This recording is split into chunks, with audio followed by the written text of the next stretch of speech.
All right, let's just jump right in. We're going to talk about something that sounds, well, completely backwards. The idea that the best, most intense sexual chemistry you've ever felt might actually be a red flag. Yeah, we're going to look at some fascinating research that connects that incredible passion with some really deep-seated anxiety. I mean, we all know this person, right? Or maybe we've been this person. You've got this relationship where the physical connection is just off the charts, absolutely electric. But at the same time, there's this constant hum of anxiety in the background, this nagging uncertainty. And we usually think of those two things as separate, but what if they're not? What if they're actually two sides of the same coin? And that's the big question we're digging into here. Is it possible that the very thing that makes that chemistry feel so powerful, that undercurrent of anxiety, is actually the problem? It's a heck of a puzzle, and the science behind it is, honestly, pretty mind-blowing. Okay, so let's get into the research that first blew the lid off this whole thing. It's a discovery that really messes with what we think we know about a good, satisfying sex life. So, a group of researchers decided to get to the bottom of this. They got together a study of over 300 women and looked at their attachment styles. You know, those basic patterns of how we connect with people. And then they compared that to how satisfied they were sexually. And what they found? Well, get a load of this. It's kind of shocking.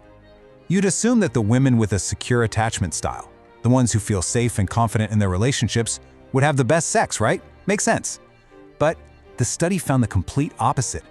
As you can see here, it was the women with anxious attachment styles, the ones who are often worried about their partner leaving, who reported higher sexual satisfaction. And we're not talking about a small difference either. It was across the board, in sexual arousal, in orgasm, in just overall satisfaction. The anxiously attached women were consistently reporting a better time than their securely attached peers. So, what in the world is going on? Well, this brings us to the psychology behind it all, to something that researchers have dubbed the reassurance trap. This is the key to understanding why those surprising results actually make a whole lot of sense. It all boils down to this thing called emotional regulation. See, if you have an anxious attachment style, your emotional system is wired to see distance as a major threat and closeness as safety. So sex stops being just about pleasure. It becomes a really powerful tool, a way to quiet down those screaming fears of abandonment and feel connected again. It's doing a heavy-duty emotional job. And this is the cycle it creates. It's a vicious one. First, that fear of being left alone starts to spike. That leads to step 2, this desperate craving for connection, for proof that everything's okay.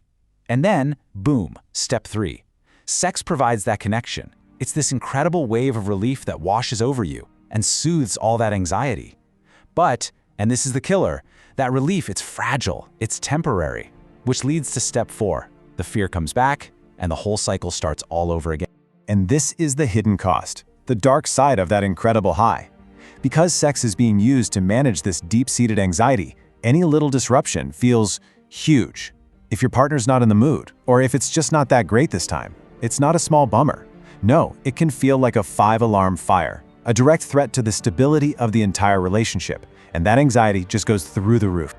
Okay, so we've taken a deep dive into the anxious experience, but to really get it, let's zoom out a bit and see how it stacks up against the other attachment styles. This table just lays it all out so perfectly.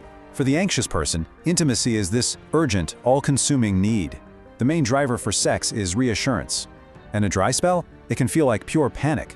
Now, compare that to someone secure. For them, intimacy is safe, desire is about mutual fun, and no sex for a while is fine. It's calm, not a threat.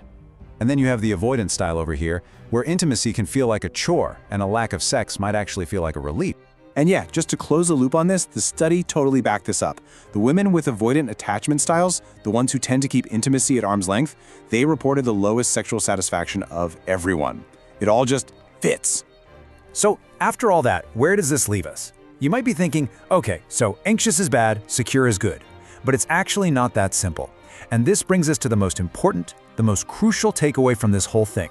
Because after digging through all this data on anxious, secure, and avoidant styles, the researchers realized that the biggest factor for a great sex life, it wasn't your personal attachment style at all.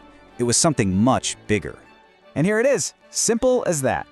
Your overall satisfaction with the relationship is way more important, a much better predictor of sexual well-being than any individual attachment style. Basically, how you feel about your partner and the connection you share, that trumps everything else. And what that means is when women, no matter what their go-to attachment style was, when they felt genuinely happy and emotionally connected in their relationship, everything about their sex lives got better. Arousal, orgasm, satisfaction, all of it. It turns out that a foundation of emotional safety is the real secret sauce. And this is the idea I really want you to walk away with. It's not about saying passionate sex is a bad thing. Of course not. It's about asking a deeper question. Where's that passion coming from? Is it growing out of a deep feeling of safety and connection? Or is it a temporary fix for a deep-seated fear? I'm just going to leave you with this final thought, because it really says it all. The best sex isn't a performance. It's not a tool. It's a celebration of a connection that already feels solid. It doesn't have to desperately convince you that everything is okay, because deep down, you already know it is.